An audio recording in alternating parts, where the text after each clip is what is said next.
السلام علیکم ویور، میں امید کرتا ہوں آپ خیریت سے ہوں گے۔ سب سے پہلے میرے چینل کو سبسکرائب کریں۔ اب آتے ہیں کہانی کی طرف۔ ایک چڑیل اور کالا کنواں کا راز۔ چاند پور گاؤں کبھی ہنستا مسکراتا اور ہریالی سے بھرا ایک خوبصورت مقام تھا۔ شام کے وقت چوپال میں بیٹھے بزرگ قصے کہانیاں سناتے، بچے آم کے باغوں میں کھیلتے اور ہر گھر سے مٹی کے چولہے کی خوشبو آتی۔ لیکن وہ سب کچھ اب ماضی کا حصہ بن چکا تھا۔ اب چاند پور پر ایک پراسرار خاموشی کا سایہ چھایا ہوا تھا۔ سورج ڈھلتے ہی دروازے بند ہو جاتے، چراغ بجھا دیے جاتے اور لوگ اپنے گھروں میں دبک جاتے۔ ان کے دل میں صرف ایک چھوٹا خوف ہوتا، کالے کنویں کی چڑیل۔ گاؤں کے پرانے حصے میں ایک پرانا کنواں تھا جس پر وقت کی دھول جم چکی تھی۔ کہتے ہیں کہ رات کے وقت وہاں کسی عورت کے رونے کی آواز آتی تھی۔ کبھی کبھی کسی کو سفید لباس میں لپٹی ایک عورت دکھائی دیتی جو دھیرے دھیرے کنویں کی طرف بڑھتی اور پھر اچانک غائب ہو جاتی۔ ایک رات چرواہے کا بیٹا پانی پینے گیا مگر واپس نہ آیا۔ اگلی صبح اس کی لاش کنویں کے کنارے ملی۔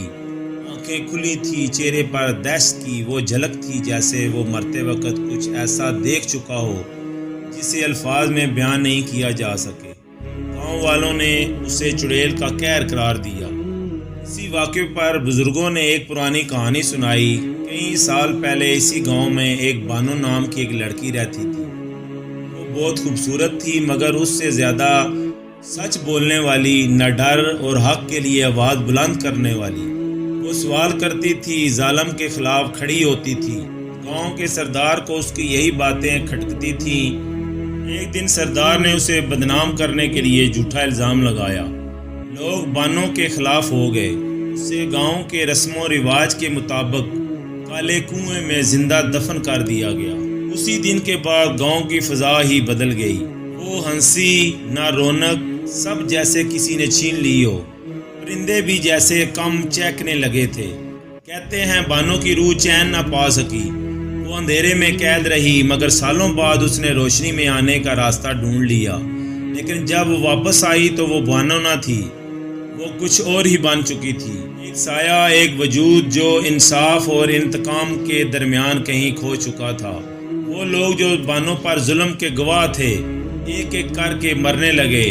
کسی کی گردن مڑی ہوئی ملی، کسی کی آنکھیں سیاہ ہو چکی تھی۔ گاؤں والوں نے کہنا شروع کر دیا، چڑیل واپس آ گئی ہے۔ انہی دنوں ایان نام کا ایک لڑکا شہر سے گاؤں آیا۔ وہ بانو کا بھانجا تھا۔ اس نے بچپن میں ہی اپنی خالہ سے سچ بولنے اور ظلم کے خلاف کھڑے ہونے کے سبق سیکھے تھے۔ ایان کو ان باتوں پر یقین نہ تھا مگر جب اس نے اپنی آنکھوں سے کنویں کے پاس سفید لباس والی عورت کو دیکھا تو اسے یوں لگا جیسے کوئی اسے دیکھ کر مسکرا رہا ہو۔ اس رات کے بعد ایان نے سب کچھ کھنگالنا شروع کیا۔ اس نے پرانی ڈائریاں پڑھیں، بزرگوں سے کہانیاں سنی اور ایک دن بانو کی آخری تحریر ہاتھ لگی۔ مجھے اگر مارا جائے تو روشنی میں دفن کرنا، اندھیرے میں تو وہ نہیں رہوں گی جو تم جانتے ہو۔ ایان نے فیصلہ کیا کہ وہ کنواں کھولے گا تاکہ بانو کی روح کو سکون مل سکے۔ گاؤں والے ڈر گئے، کسی نے اس کی مدد نہ کی۔ ایک رات وہ کنویں پر گیا اور کھدائی شروع کی۔ جیسے جیسے گہرائی بڑھتی گئی فضا بوجھل ہوتی گئی۔ آخرکار کنویں کے اندر سے ایک چمکتا ہوا شفاف آئینہ ملا۔ اس نے آئینے پر لکھی تحریر کو پڑھا، آزادی ایک جسم سے دوسرے جسم کا سفر ہے۔ ایان نے جیسے ہی آئینے میں جھانکا اس کے اندر ایک جھٹکا سا محسوس ہوا۔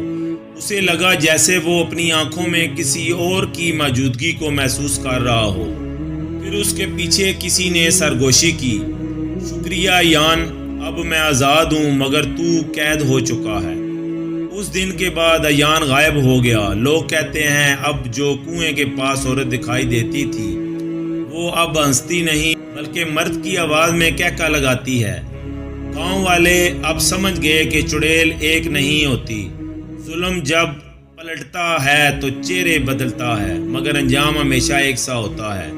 کالے کنویں کی مٹی آج بھی نم ہے جیسے کسی کی سانسیں ابھی باقی ہوں۔